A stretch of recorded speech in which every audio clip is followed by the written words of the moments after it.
주요 일간지들이 이제 보도를 하기 시작한 내용입니다. 우리가 국방개혁 2.0에서 중요한 것은 무기체계도 변하고 그리고 뭐 워리어 플랫폼처럼 어떤 개인 창급 부대의 무기체계나 그 편제도 변하면서 여러 가지로 변하고 있는데 계속해서 단계별로 올라가고 있죠. 이번 올 해에 이제 뭐 원래는 마무리됐던 게 8군단의 해체와 그러니까 이제 해체라기보다는 결국 3군단과의 통합. 네.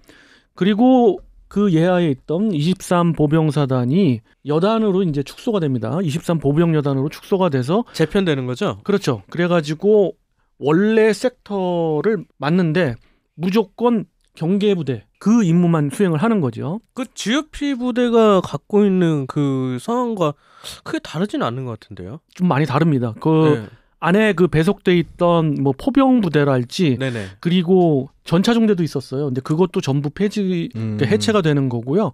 거기는 이제 그 해안 경계에 특화된 그런 여단을 만드는 것이 23 보병 여단이고요. 그 위에 22 보병 사단이 문제인 거죠. 22 보병 사단은 조금은 후방으로 빠지거나 그 GOP 경계나 해안 경계에서 조금은 좀 부담을 덜고 주먹으로서의 이제 개편을 하려고 했는데 무슨 일이 벌어졌습니까?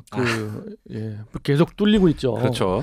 그래서 이제 결국은 1년 유예가 됐어요. 그래서 내년에 일단 봐야 됩니다. 내년에 일단 봐야 되고 그 개편 와중에 또 하나의 이제 올해 안에 개편이나 창설이 되려고 했던 것이 산악여단, 일명 산악여단이라고 해서 아직 단대호도 정해진 게 없고 뭐 없는데 통상 우리가 알기로는 특공여단 연대 있죠. 그 각 군단 예하에 있는 특공연대나 또 후방에 있는 특공여단에서 좀 일부 차출을 해서 특공 자원 위주로 해서 창설이 되는 게 이제 산악여단입니다. 그러면은 이 제2사단처럼 이렇게 기존에 있는 사단을 개편시키는 게 아니라 아예 새로운 부대를 맞습니다. 창설하는 이건 건가요? 새로운 부대가 창설되는데요.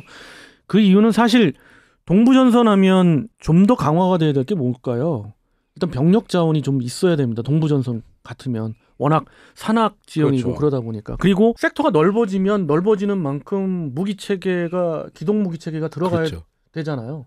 근데 이제 그렇게가 되지가 않습니다. 뭐 워낙 험해서 거긴 진짜. 예, 그렇습니다. 그리고 많은 부대들이 이제 경계를 수여야 되기 때문에 그만큼 예비 부대가 충실하게 갖춰져 있지 않습니다. 예를 들면 원래 그 대대장 동부전선의 대대장을 하는 분들 이야기를 그전부터 쭉 듣고 있었는데 그런 영광급 장성들이 몇 가지 문제를 내는 것 중에 거의 두 번째, 세 번째 들어가는 문제인데 바로 예비대가 부족하다. 우리는 좀 강화돼야 된다. 너무 많이 부족하다. 네. 어디서 무슨 문제가 국지전이 벌어졌을 때 바로 투입되는 부대가 사실은 별로 없다. 있어도 되게 늦다. 생각보다 너무 뒤에 있는 것 그렇죠. 같아요. 네. 네. 그래서 그런 굉장히 기동력을 발휘하면서 특화된 네. 그런 부대 후방에 뭐 페바 지역에 좀 빠져가지고 특화되어 있는 부대를 만드는 것이 바로 그 산악여단인데 거기에 이제 초점을 맞춰야 되는데 일간지 분들이 이제 보도를 어떻게 했는지는 모르지만 조금 보긴 봤는데 그런 것보다는 다른 쪽 뭐 좀 흥미 위주 이렇게 이제 산악 부대가 어디 있었죠? 그러면 이제 미국의 뭐 14낙사단 그렇죠. 뭐 이런 14낙사단부터 얘기해요. 사실 말이 나왔으면 이제 14낙사단은 지금 산악 전문 부대인가? 아니죠. 그냥 네. 산악사단이라는 전통을 그냥 계승했을 뿐.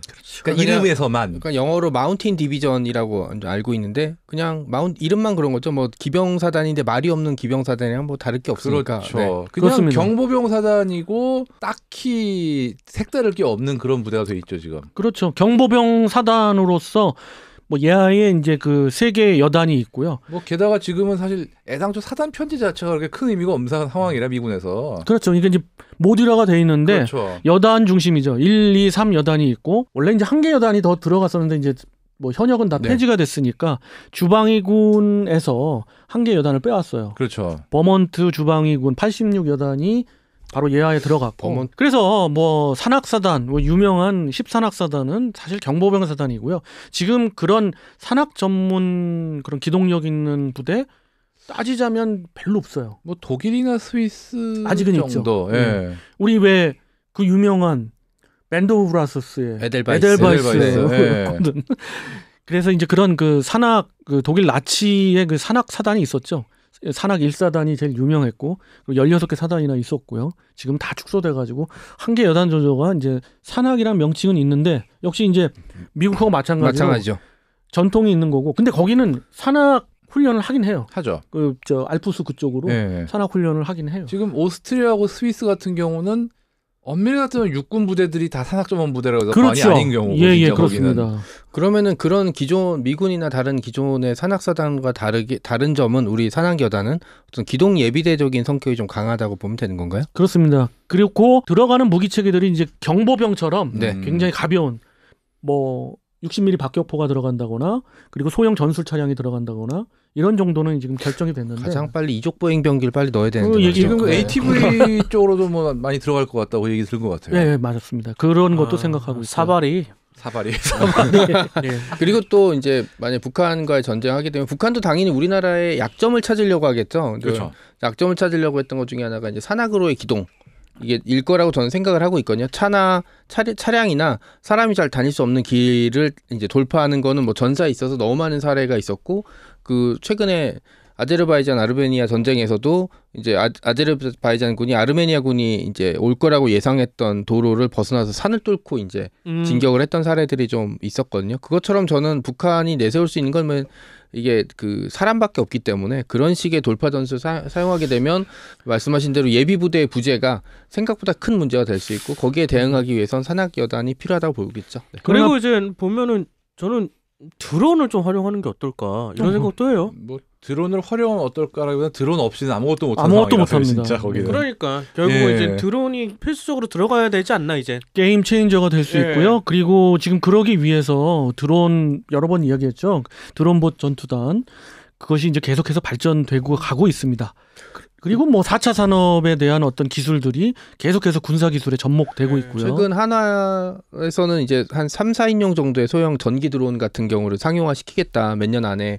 근데 저는 그게 도심을 뭐 해서 강남에 잠실에서 어디까지 15분 만에 돌파한다라는 그 얘기를 들을 때 저는 제가 밀떡이니까 그 생각했죠. 아, 동부전선에 쓸만하겠는데. 네, 사실 그렇습니다. 네. 동부전선에서는 병력 이동 자체보다 뭐 보급 물자나르거나 그럴 때 그렇죠. 쓰는데 딱 좋겠죠. 네.